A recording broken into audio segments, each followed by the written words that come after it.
everyone. We're ready for another student webinar. We'll have questions at the end. It's number 69. We had questions from a student regarding chronic heart conditions. So I kind of broke it down. You can use these if you're a student or in the club, you can use these slide decks to make notes off of or do further research, of course. But I divided it up into the main 4 chronic conditions that affect the heart. We'll start there, and I've got codes set up for you so that you can look at those and make it easy to reference. Ultimately, if you have a chronic heart condition patient, it just means that the heart is not working adequately, that it can't pump the blood throughout the body.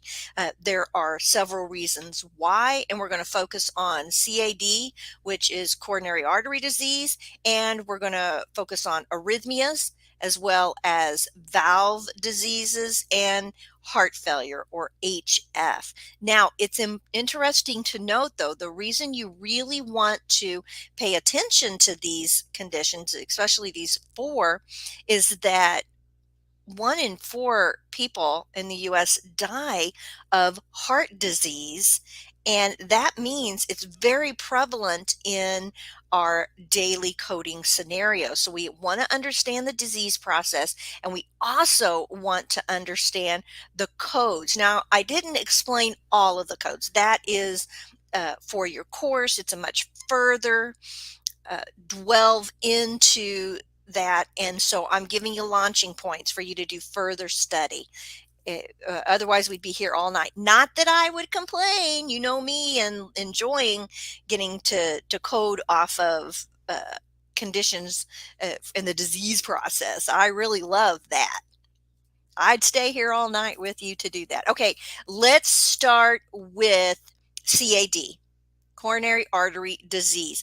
Actually, it's also called atherosclerotic heart disease. So it's synonymous. You can use either term. So when you say the patient has CAD and you notice in the encounter it says atherosclerotic, it again, don't worry about that. And it's just easier. Everybody uses the term CAD.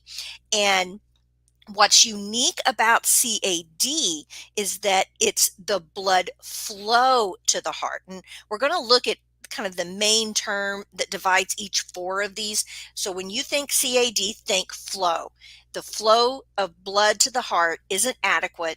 And what does that result in? If we don't have good blood flow to the heart, an MI, a heart attack, a myocardial infarction. So the code itself, the starting point for the code is I25. These are I25 codes for CAD. Point 1 is the beginning of CAD.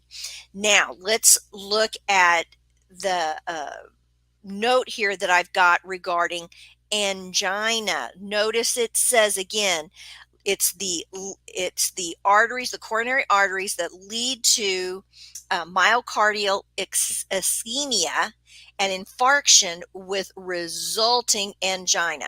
When the heart muscle isn't getting blood, what happens? What happens when any muscle doesn't get blood? It cramps, it spasms, and it hurts. So therefore, angina, or angina, however you want to say it, is a crucial component to code CAD. It's going to ask in the last remaining characters of CAD, is it with or without angina? So this is what we're looking for in the documentation. And a lot of times there is a term called unstable angina. And again, the key term is angina. What is an unstable angina? It means that we're having chest pain, right? But all of a sudden, there's a drastic change.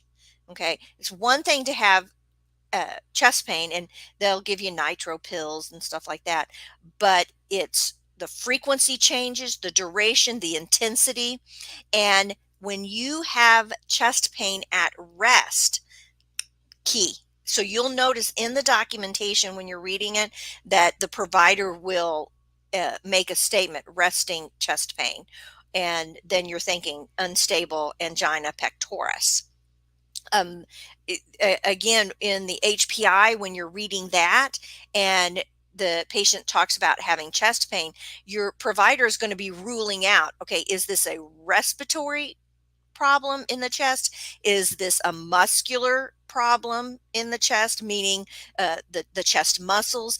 You've got ribs there that could cause chest pain.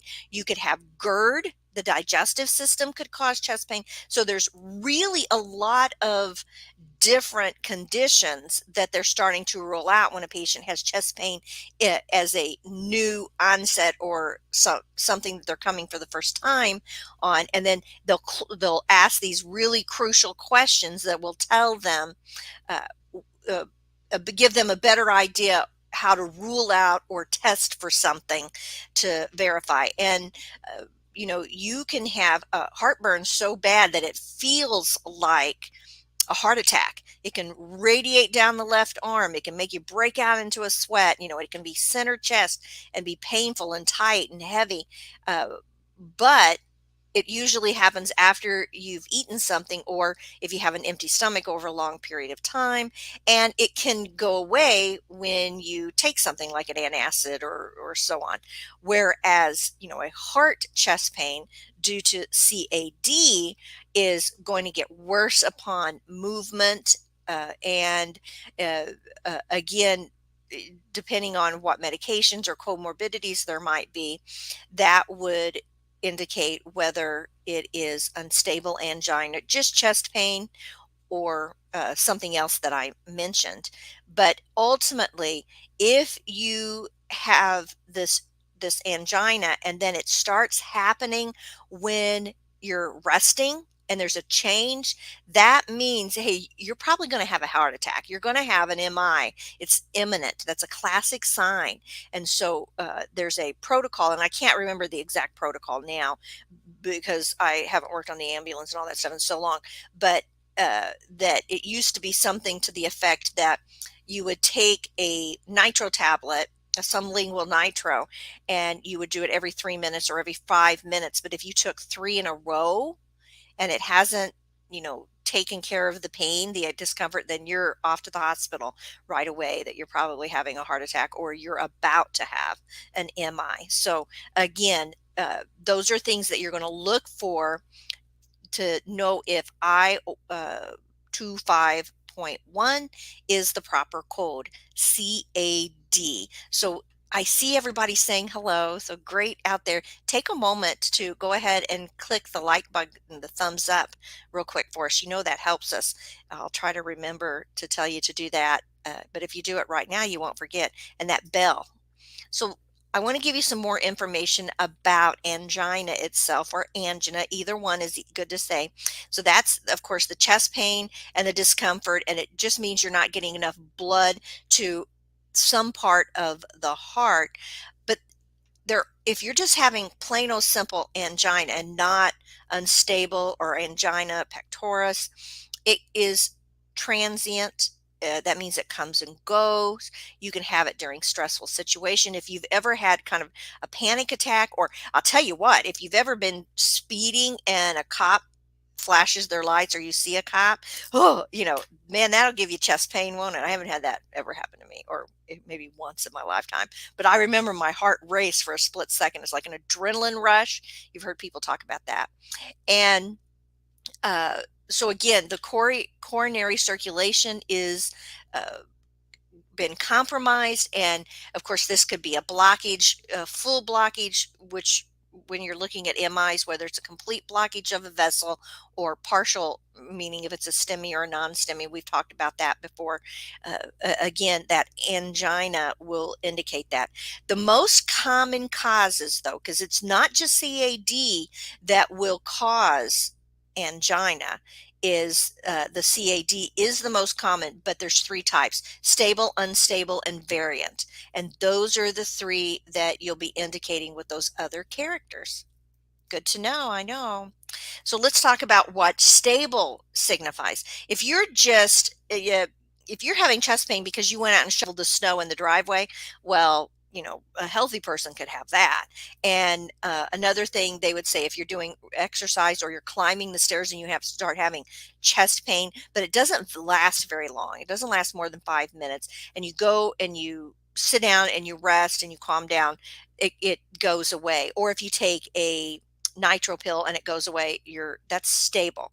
Unstable is when it happens when you're resting. It could be sudden onset, unexpected. It lasts longer than 30 minutes. And if that is the case, then you're probably going to have an MI or you're having one. Variable, which is not as common, that's when it's like a heart spasm in the heart arteries, and it will happen like that shock that you get from speeding and seeing a cop, or something has induced it where you're having stress or panic attacks. Maybe you're a smoker, and again, that is extremely hard on the heart. Tobacco, nicotine is a vasoconstrictor. So if you're already having blood vessel troubles and then you're constricting those vessels on top of it, then of course, you can have heart pain. And obviously it states the use of cocaine. I mean, I know from the ER about that, but otherwise I don't know much information about that. And then the symptoms. What are the symptoms? You'll hear people describe it as squeezing. Now, if they're having an MI, a full-blown MI, then it's extreme pressure, and they used to say the Empire State Building is on my chest, or there's a gorilla sitting on my chest. And they often don't pat. They clench up that fist and they tap. It's like, oh my gosh, it hurts so bad. And the worst pressure that they've ever had. But they can also have pain that goes in the shoulders. It feels like indigestion. A lot of times it goes into the left arm. For women, a lot it goes up into the neck and the jaw, into the back. You can have nausea, vomiting. You can faint, and you a lot of times will get shortness of breath, break out in a sweat, and you can even get dizzy. So those are all common symptoms of having angina. Along with it, that is a precursor to an MI. Now we're going to move into arrhythmias. Arrhythmias are a lot of fun, but what makes arrhythmias different is that it is the rhythm, the electrical current of the heart. That's the key word for the for arrhythmias. It's the movement. So the SA and the VA node there's something disconnected there, and we're not giving our best to the movement of the heart that triggers the lub dub. So again, you could have a lub dub. Normal would be lub dub, lub dub, lub dub, and if it's an arrhythmia, it could go lub dub, lub dub, lub dub, lub dub, or it could be too slow, lub dub, lub, and then you could also have lub dub dub, lub dub dub, and there's all kinds of arrhythmias that could show up. This again is the electrical system of the heart. Now, the top chambers of the heart, the atria, are not beating in sequence with the lower chambers, which are the ventricles. And just so you know, the SA and the VA node that's where they're at, the upper chambers and the lower chambers. And there's like a bundle of His, and it's a fun thing to study. I encourage you to learn the anatomy of the heart and the electrical components of the heart. Our heart has the electrical component, has a chemical component, and then it also is the muscular component. So when you're having CAD, it affects the muscles of the heart. Arrhythmia is the electrical system of the heart, the SA and VA nodes. It can actually cause a stroke if you have that abnormal rhythm. Now, most of the time it's just asymptomatic, and you don't even know that asymptomatic just means you have no symptoms, and you don't even know you have an arrhythmia until either the doctor listens to it or it starts causing some problems. And what does it usually do? It's not usually the same type of chest pain that happens with angina. That is a different type of chest pain. Although it's still scary because it does hurt sometimes, because you can have palpitations, you can have an irregular heartbeat. Now, I've never had anybody tell me that I have an irregular heartbeat or a murmur or anything, but I have had, just be sitting there, and then, you're doing your lub dub, and all of a sudden it goes da da da da da, love dub. And again, I don't know why that happens. It's always been that way, but it's never been a problem, so I don't worry about it. But those would be palpitations, an irregular out of sync rhythm, shortness of breath, weakness, or you're not able to do exercise. You can have the chest pain. Now, chest pain is different than angina. We made that clear. Dizziness and fainting can be a problem. Fatigue, you're just worn out. You don't have enough energy. Why? Because if the heart is not beating properly, if we don't have that good electrical charge, that's what tells the heart to beat. And if that's out of sequence, then the oxygen's not getting out to the body the way it needs to. And you can also get confused. So if you're having some confusion with that. Now, I know that my father has AFib, and he was really scared when it was first diagnosed, because again, he was afraid that he was having a heart attack or a stroke or something. It was had several of these symptoms. He went in, and then they realized that he was in AFib, and they were able to, after a couple days, get it controlled with medication. And that's the most common thing that's done. It's controllable with medication. And there's other things that they can do with arrhythmias to control them. They can put in pacemakers, they can do a cardio version and stuff like that. The different types of arrhythmias will be signified with the code. So if you have paroxysmal, that's intermittent, and it doesn't last very long. It could last up to a week, but you could have one day it's several hours in the day, and then it just suddenly goes away, and you don't have a problem with it again. And persistent means that you have AFib that's constant. It lasts more than a week, and but it usually doesn't last a year. Okay, and that's why you need to pay attention to what the provider describes and make sure that they've picked the correct code to state that. So you may have to query the provider if, in fact, they haven't used the correct code. Chronic just means it's there all the time. They're in an abnormal rhythm. And of course, this lasts longer than a year. And this is a type of AFib that can't be stopped by cardioversion. Ultimately, for cardioversion, what they do is they just drug you up, and they can do it in the ER. They give you a nice cocktail of drugs, kind of to where you don't really know what's going on, and they zap you just like they would in the movies when they have a heart attack. Now, it's not the same because they've advanced the equipment. Back in the day when we were working in the ambulance and the ER and stuff, you used to have to bring the machine in, have the paddles, you had to put the gel in, you had to rub the gel all over it, because if you didn't get the gel on there properly and you hit them with the jewels and you put them on their chest, when you came back with their skin, which is not a good thing. So again, you don't have to even do that anymore. Then they came up with some other things. Now they're just big patches. So they're almost the size of your hand. They put one it's just the same place where you put the paddles, and they're big, giant, sticky patches like heart monitors, but this big. Slap those on there. The machine doesn't even have to really charge up like it used to. We used to have to wait, and you could hear it whine, "Wee," and they would tell you how many joules. You would dial that in, and then you hit them. Now you kind of just push a button, and you assign it how many joules, 200 joules or whatever. You push a button, bam, it shocks them back into a rhythm, and they're conscious, but they're not conscious, right?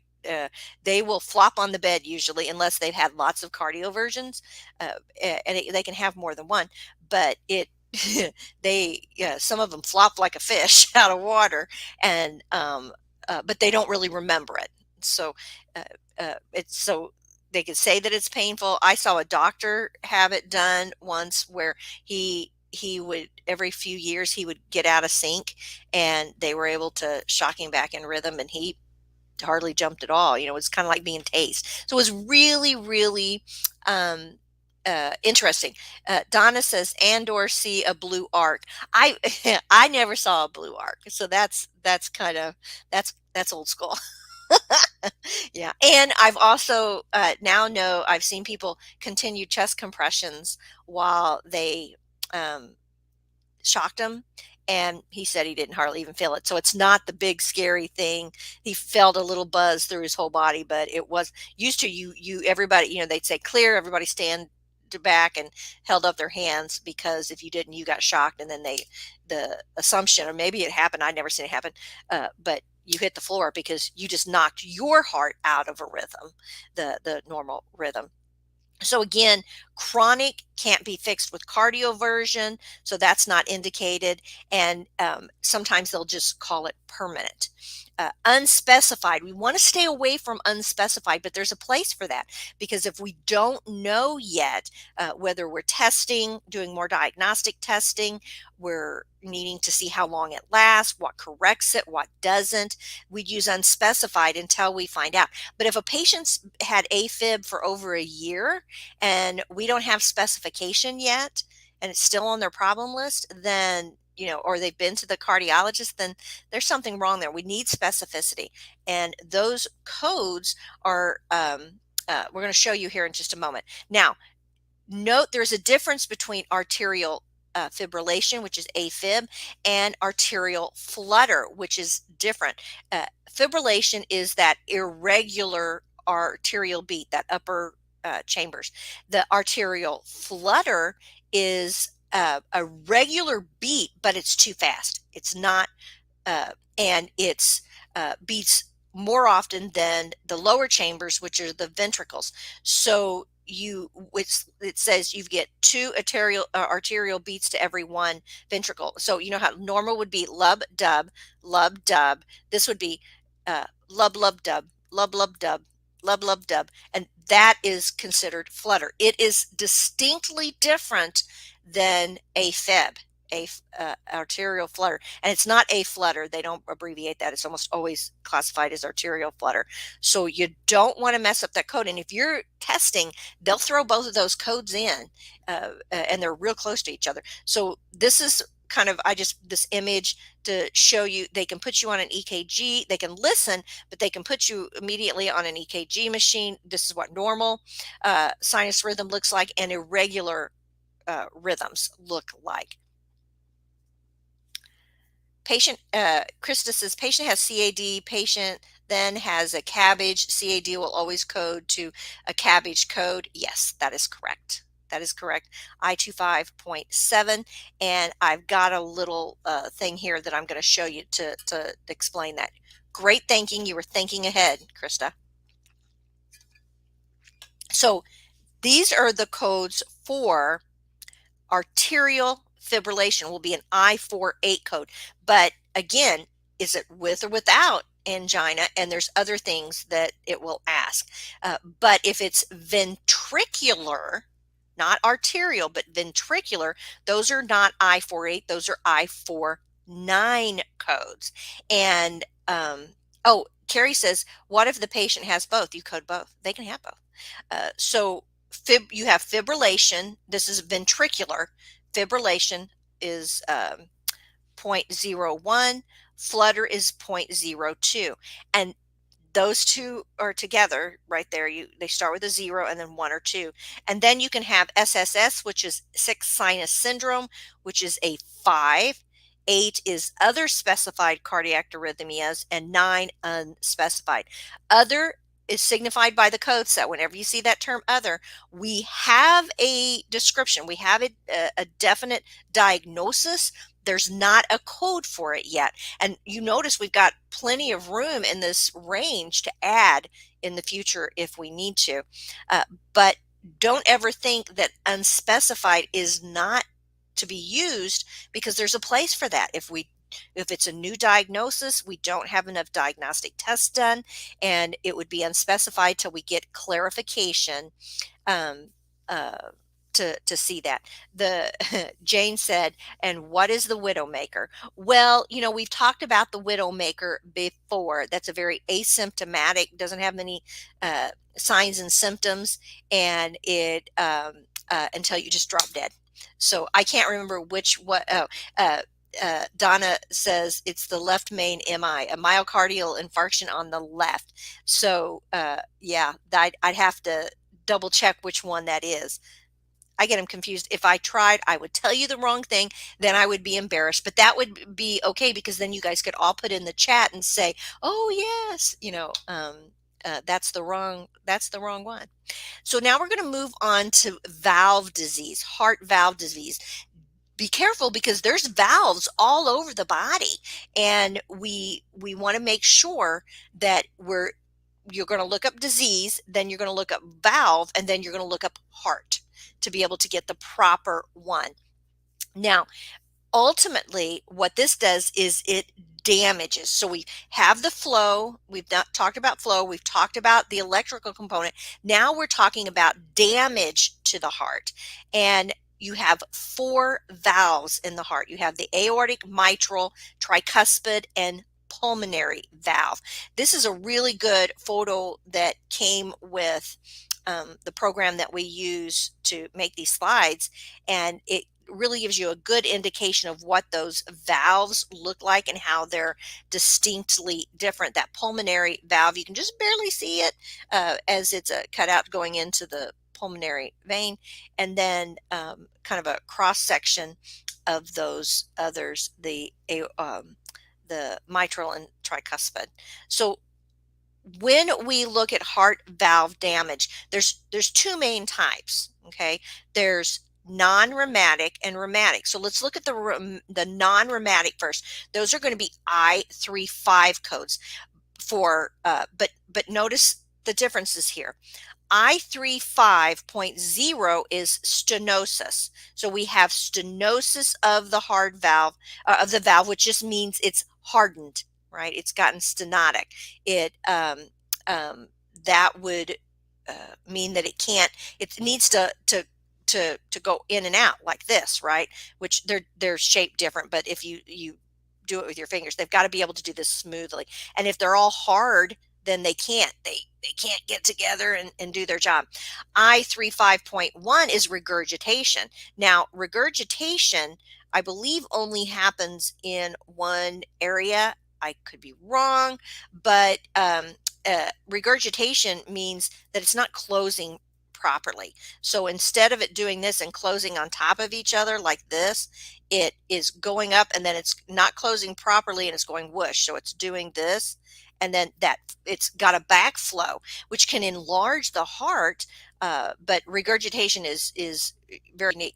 So is prolapse. I34.1 only happens to the mitral valve, and therefore the 5 in stenosis and regurgitation, those can be in both the mitral, aortic, tricuspid, or multi-valve, and so can regurgitation, if I remember right now. But prolapse only happens in the mitral valve, and that's why it's a 4 and not a 5. Now you can have the other things. You can have stenosis and regurgitation in the mitral valve, but you don't have prolapse in those other valves. There's not a code for it. And then that leaves us to a Q code. What do we know about Q codes? Put in the chat, what are Q codes? When you think of a Q code, what do you know about it? Because that'll tell you what atresia or atrasia is. I'm going to keep my eye over here and we'll come back to that because I know it takes a little while for you guys to put that in the chat. While you're doing that, we'll come back to Q24.8. Let's talk about if you have non-rheumatic, which is your I34 and I35 codes, but rheumatic is an I05. That's way up farther in the alphanumeric area of the code set. Rheumatic is, and that can be caused by rheumatic fever. Robin, you got it right. Sarah, you too. Jane, it all your Q codes are congenital codes. I always think of it as you're kind of quirky, right? That's how, if you're born that way, you're unique and quirky. And so that would mean atresia is a heart valve disease that you're born with. It's congenital, congenital. I said that wrong. So now that we know that, let's go back to rheumatic. If you have rheumatic valve, heart valve disease, for mitral, it's IO5. And for aortic, it's IO7. No, 6. IO7 is tricuspid. And then if it's multi-valve, where you have the rheumatic damage in more than one valve, that's IO8. And it even goes so far as to say which two valves are indicated together. So it may say like aortic tricuspid or mitral aortic. I can't remember all the details. So you want to go out and do your own research. Just go and look at IO8. And as you put in the rest of the character or characters needed to spell that code out for the description, then you'll see how that's divided up. So again, this is a launching point on heart valves so that you'll be able to see what you need to know. Now, we're going to wrap up with heart failure, or HF. This means that, ultimately, when you break it down, the heart is not working at peak capacity. That, although most of us probably are not, at a certain age, your heart just doesn't work at peak capacity. Uh, uh, but that being said, note that it does not mean the heart stopped. The heart failure doesn't mean it stopped dead. That's a heart, that is a result of a heart attack. There is a different code when the heart stops completely moving, and doing its job. But heart failure is leading up to the ultimate, the heart succumbing. It can't do its job. And this really shows up in the extremities. But I found this graphic. One of the things that signs and symptoms of CHF, which is congestive heart failure, is that you have a cough, you're tired, you're short of breath all the time because you're not getting the blood out to the rest of your body and to your brain, so it makes you tired. We're not getting good oxygenation.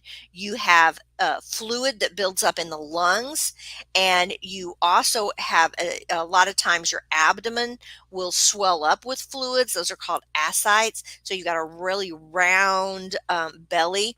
And then one of the first signs and symptoms, or they're always looking for, is that swelling and redness of the lower extremities.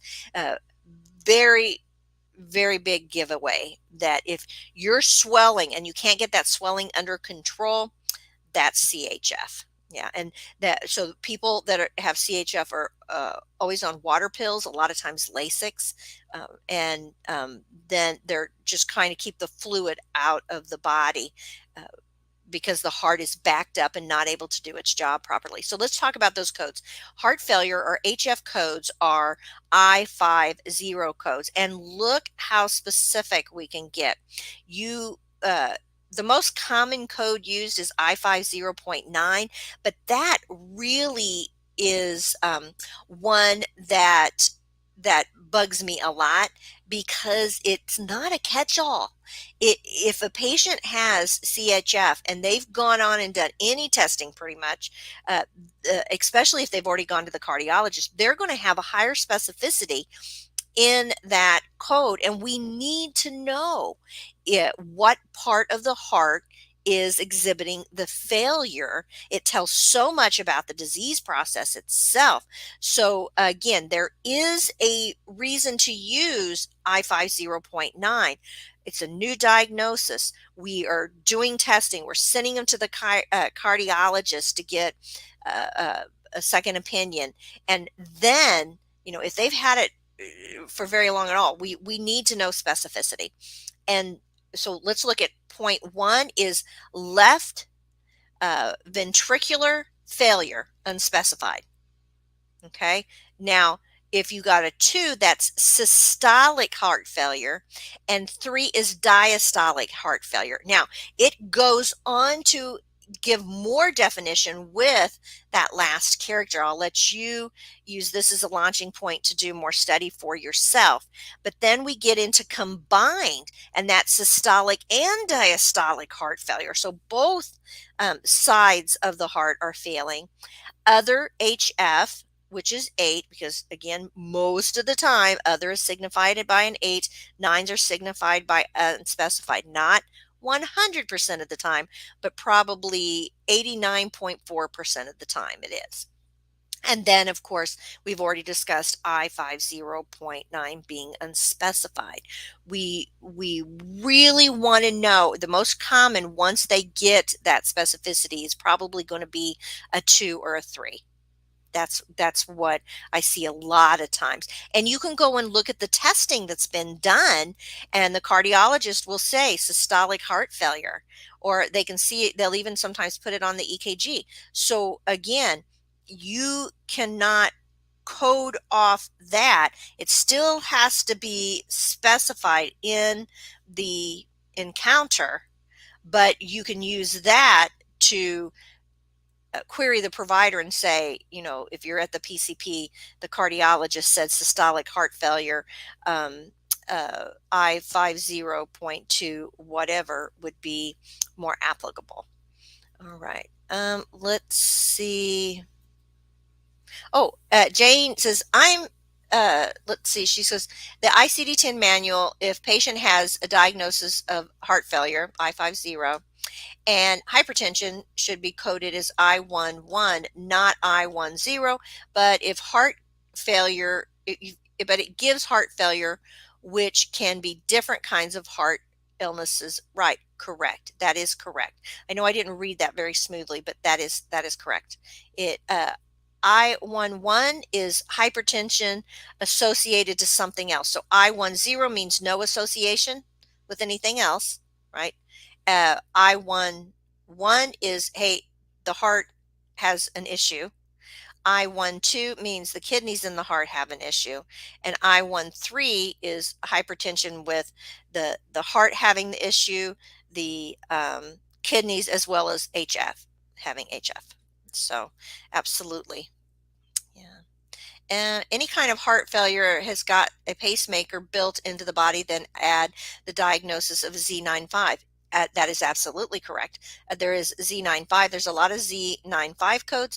And I would also bring up that there's Z95 or Z95.811 or a 0.818. I can't remember. One is presence of a pacemaker, but there's another one that says heart assistive device, including Watchman, pacemaker, and a bunch of other ones. And that risk adjusts, but presence of a pacemaker does not risk adjust. That Z95 code. So if you're in risk adjustment, you might query your provider and let them see that particular code, and if it's applicable to put for risk adjustment, if it tells a better story. Again, a heart assistive device would be a pacemaker, but there is a code for pacemaker, and but it doesn't risk adjust. All right. Any other questions that we have? This is a good time to ask them. And I wanted you to know that I did cite a lot of different places that I looked at for information on this. And if you are in the club or a student, you'll have access to that. You'll be able to look at those links and use them. You also will have access to the slide deck, the transcription, and the video, and further conversation in the course. Holter monitor is not a heart assistive device, so that would not be that code that I was telling you about. Holter monitor is just monitoring. How did you map by I10 index for the heart valve disease? Well, it depends what the heart valve or heart. I didn't map with heart valve disease. We did it with the heart failure, but I didn't map it with the heart valve disease. Hypertension, with heart valve disease is different. Um, I'll look into that more for you, but heart valve disease may not have that causal relationship with hypertension. It may. I'll go look. Yeah. Yeah, regurgitation means burping in the heart. Yeah, kind of, Jane. You're right. Let's see. Jane went on to say, can do future training on organs that can live without and Z diagnosis codes for different encounters. Absolutely. I love Z codes. We've done a lot of education on Z codes. So feel free to go and look at those videos. We, may have done some in the past. Those codes don't change very often. Carrie says, I want to say thank you to you and CCO for the hard work. I was able to pass my CPC a week ago. Congratulations, Carrie. Make sure you go out and let everybody know in at CCO, and there's a place where you can tell us that you passed, and let all of the CCO team have the opportunity to say congratulations and welcome. We like doing that. We kind of send a blast out to each other to say, hey, someone else passed. And the fact that if you want to leave a little testimony, that will encourage other people to go out and test. So that's great news. We appreciate that quite a bit. Um, Now the Lori's part of the team, so her compliments, they still count. So. All right. New one is Z91 for self-harm. That is correct. There is a new code, Jane, selections for self-harm, and those dropped this year. We talked about those when we did the new code updates. That's a week or so ago when we did the new ICD-10 codes. You can go back and look at that video. If you go to medical coding cert in the YouTube, you'll see that kind of if you click on videos, then it'll be on that first strand, new ICD-10 codes for 2022, and those codes are applicable now. You can use them now. So again, don't forget now, everybody, to hit the thumbs up button. That lets us know that this was helpful to you. We enjoy doing it, but it does let us reach more people. I don't know much about the algorithms, but we do have IT people, professionals that work with us, and they tell us that's very, very important. But I would also encourage you, if you are watching us on YouTube versus Facebook or LinkedIn, there's that little bell. If you click on that, then it'll let you know that, hey, we've scheduled a video and education, and this is when it's going to air, and it'll give you a reminder, so you don't have to rely solely on the email that comes out. Yeah, but for the most of the time, we're Tuesday, Wednesdays, and Thursdays. Sarah says, Mohs consults, we note anticoagulants, and if the patient has HF or CAD or other heart disease, if the patient has stopped medications without their cardiologist knowing, are we responsible for telling the cardiologist? Um, well, I don't know. It depends if you're in-network team. I would think that for Mohs consult, uh, um, you're doing skin, right? And so uh, if you're you I would say yes. As far as the team network, or at least notify the PCP and let them uh, make that decision, because they're kind of the main hub. Everybody else is the dermatology, and cardiology is the spokes. But probably best practice would be to have the provider comment on that consult. Patient stated they're no longer taking their anticoagulants, and that they were advised to contact their PCP or cardiologist, and then it's documented, and the PCP, of course, is going to get that with the consult. So that, to me, would be best practice for the provider. It's up to the provider, but as far as the coder's responsibility, absolutely not. That's the communication between the provider. But again, usually you're working as a team, whether you're in the same facility or not. And so that's what I would think as far as a compliance standpoint would be. Um, yeah, there's definitely non-compliant codes to state that they are not taking their medication. Um, correctly. I had a patient just stop meds and ordered porcupine pills. Well, they should document that. That should be unfortunately. Sarah says, unfortunately, we see that a lot. So, and uh, the best thing to note is that it's communication. Donna says, do they contain ivermectin? Ivermectin you can pick up. You give it to your animals. So ivermectin is you're able to get it. But anyway, documentation. It wasn't said or done if it's not documented. Very good. Any other questions, guys, that you can think of for our students? Yeah.